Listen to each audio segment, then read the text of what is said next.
What's going on, you guys? The Demigod back on Demigod ENT. And look, bro, trying to bring you another movie review. So, today we'll be reviewing the 2021 Mortal Kombat film that just released today on April 23rd in theaters and on HBO Max. So, I wanted to do a reaction for this movie. However, I wanted my first experience for this film to be on the big screen, and I already had my ticket, so I just went and seen it in theaters instead. And here I am with the movie review instead of the reaction. So, here we are. This film was directed by Simon McQuid, I believe is how you say his name, with a $50 million budget. And I could say with that budget right there, they definitely did a good job for this film with the special effects and the costume design and everything like that, which I will get into later in the review. But as for right now, I'm going to go ahead and tell you the plot synopsis of this film. Hunted by the fearsome warrior Sub-Zero, MMA fighter Cole Young finds sanctuary at the temple of Lord Raiden, training with inexperienced fighters Liu Kang, Kung Lao, and the rogue mercenary Kano. Cole prepares to stand with Earth's greatest champions to take on the enemies from the Outworld in a high-stakes battle for the universe. So that was the plot synopsis for the film right there. I might as well begin to start with the story. So, as far as the story goes for this movie, in terms of how it was written, I feel like it was written fine. However, how it was executed, I do not feel like this story was executed to its fullest potential.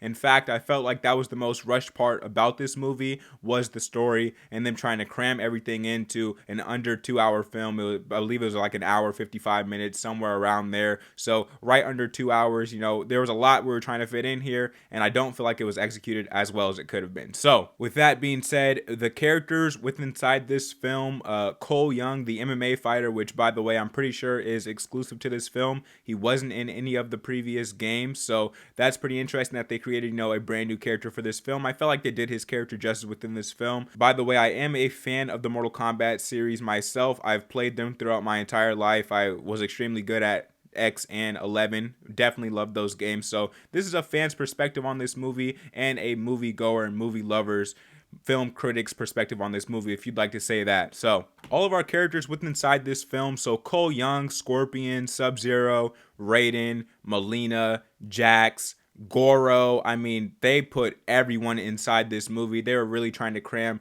a lot in here.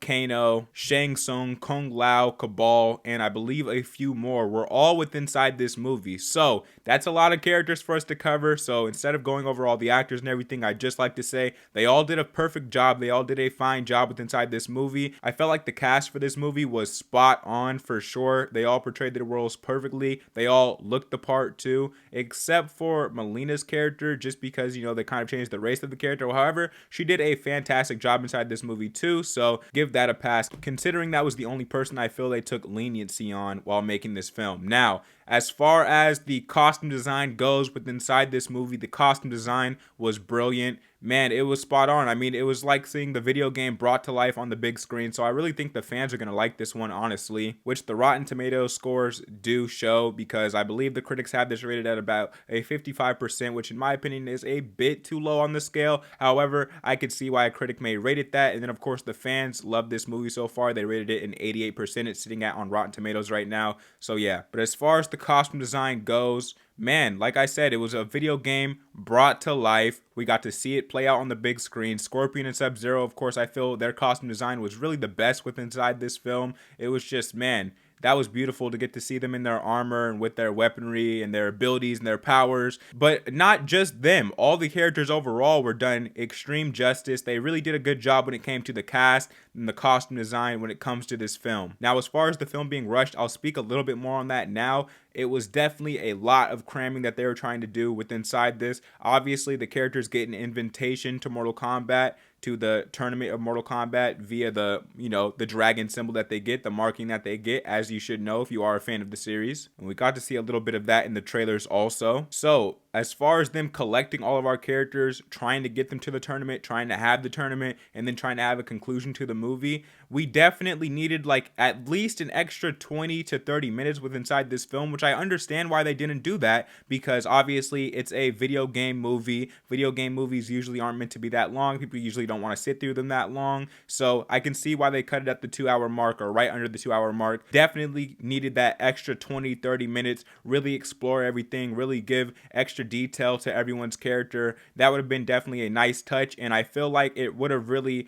relieved all the problems I personally had with this film while watching it. Now, as far as my problems with this film, that's pretty much it. I felt like everything was in line. So the story, as far as it was written, was fine. The directing of this movie was fine. The costume design is really good. The CGI inside this movie is done justice. The cast inside this movie did all of our characters justice. They look the part, they act the part, they even talk and sound the part. Everything is pretty much all together in this film, except for the time that this plays out for and how rushed this film feels, especially when you get to the end. And about in the second act, I'd say maybe halfway through the second act, you could definitely tell, okay, they're rushing some things here. We're trying to, snap and get to the point a little quicker. And yeah, so those are my thoughts on this film. This is my non-spoiler review of the 2021 film, Mortal Kombat. I definitely had a good time watching this, being a fan seeing this. However, it definitely could have been a little bit better in my eyes. So as far as my official rating on this film, I give Mortal Kombat a 7.5 out of 10. There it is, 7.5 out of 10. I will be doing my spoiler review on this, so if you just got done watching this, make sure you go check for my spoiler review, see if it's up on the channel. I'll be dropping these videos the exact same day, so I'm going to go ahead and record that after I'm done posting this one. So I hope you enjoyed my review. Let me know in the comments down below what you thought about this movie. I'd love to know your thoughts and opinions on this. If you don't know what I do here on Demigod ENT, I do trailer reactions, show reactions, movie reviews, movie news, and unboxing videos. So if you're interested in any of that, in the right place, man. Hit subscribe, hit the like button, show this video some love. I love bringing you guys movie reviews, one of my favorite things to do on the channel, as I am a film lover and my favorite place is being in the theater. So with that being said, if you don't already know, I am the Demigod, the chosen one, here on Demigod ENT, and I'm out of this thing, man. I appreciate y'all for watching. Peace.